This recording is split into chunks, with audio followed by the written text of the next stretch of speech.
who I pay tribute to, who've absolutely pulled the stops out and made sure that we had the ventilator capacity that we needed when the number of people on ventilators was at its peak, which I think was about 3 weeks ago, Angela? Yeah. About that. So I pay tribute to the ventilator challenge and everybody who participated in it.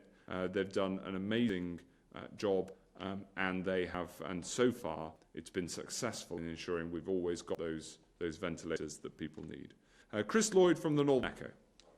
Good afternoon, thanks for having me. What is the time lag of the pandemic's progress? As the country went into lockdown at the same time, is it possible that the regions, like here in the northeast, were locked down comparatively early and so might not be hit as hard as was once feared? Although I note in your earlier slide, there was a slight uptick in all regions outside of London of the number of people in hospital. And will that have any impact on a second wave in the regions? And how will the time lag inform policy on lifting the lockdown? Do you imagine that some areas might ease before others, or will we all be in or out of lockdown together? And then, hopefully I'm not outstaying my welcome here, looking further ahead, northern manufacturing towns bore the brunt of previous economic downturns. So how will the government ensure its measures to help the country recover are regionally applicable in terms of manufacturing, infrastructure, even moving government jobs out of London? Well, Chris, you're very welcome here at the press conference. I'm going to ask Angela to answer the substance of the first part of your question, but the first thing I'd say is I want to pay tribute to the people of the North East for staying at home and helping to ensure that the number of cases in the North East has been relatively low. And, knowing Newcastle well as I do, I know that the people of the North East are very gregarious and have done their duty by staying at home, which is what is needed in these circumstances. On the economic question that you rightly raise, absolutely it is a top priority to make sure that we level up this country, and that agenda will be, I think, even more important once we're through coronavirus and recovering from it. North East councils have been allocated more than £600 million as part of the business support package, and we've identified more than 50,000 business properties which may be able to receive a grant in the North East. So we are putting the economic support in place during the crisis, but absolutely sure that after the crisis, the top priority of the government will be to level up and make sure that all parts of this country can recover together, because that is going to be a huge task. If I can ask Professor McLean to answer on the shape of the curve. Your observation is absolutely right that London was always high above the other regions of England and devolved administrations.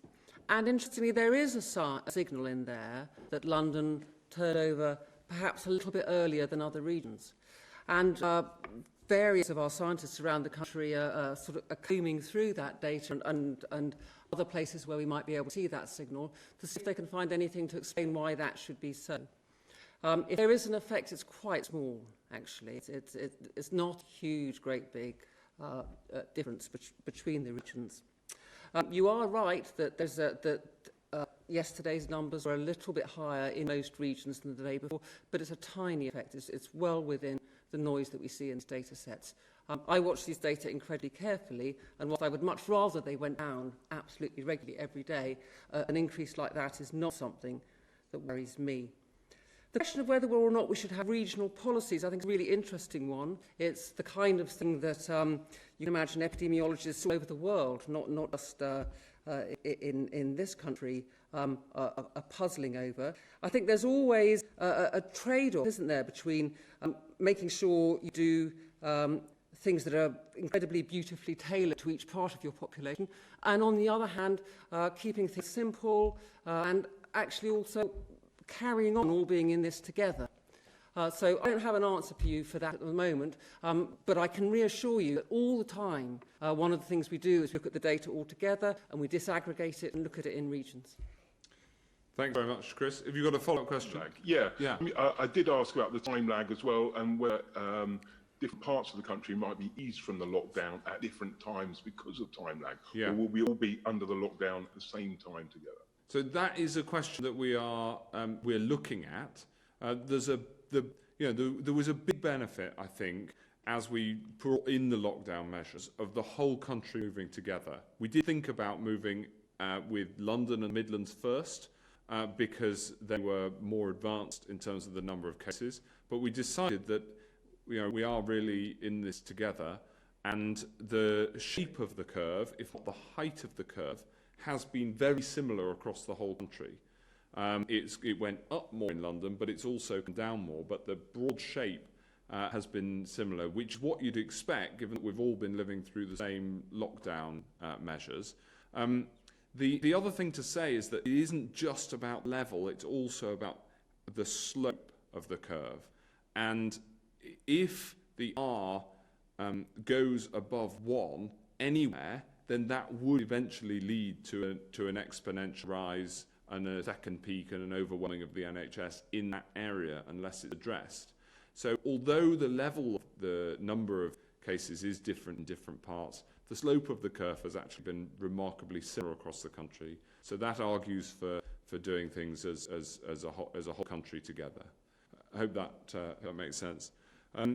Thanks very much for coming, Chris. Appreciate it. Finally, Adam Vaughan from The New Scientist. Hi. You said you're recruiting 18,000 contact tracers. I wanted to ask, how many do you have today? What date will you hit 18,000? And how important are those tracers as a strategy for controlling the virus after the lockdown? And secondly, we heard today that the NHS contact tracing app will be ready within 3 weeks. What's your goal for the number of people you want to download it? And how will you incentivize them to do so? I knew we'd get some questions from The New Scientist. The answer to your questions are as soon as possible and as many as possible. But I know that's not exactly a numerical answer. We are recruiting the contact tracers. I'm sorry I don't have the information to hand as to exactly how many we've recruited, but that is underway.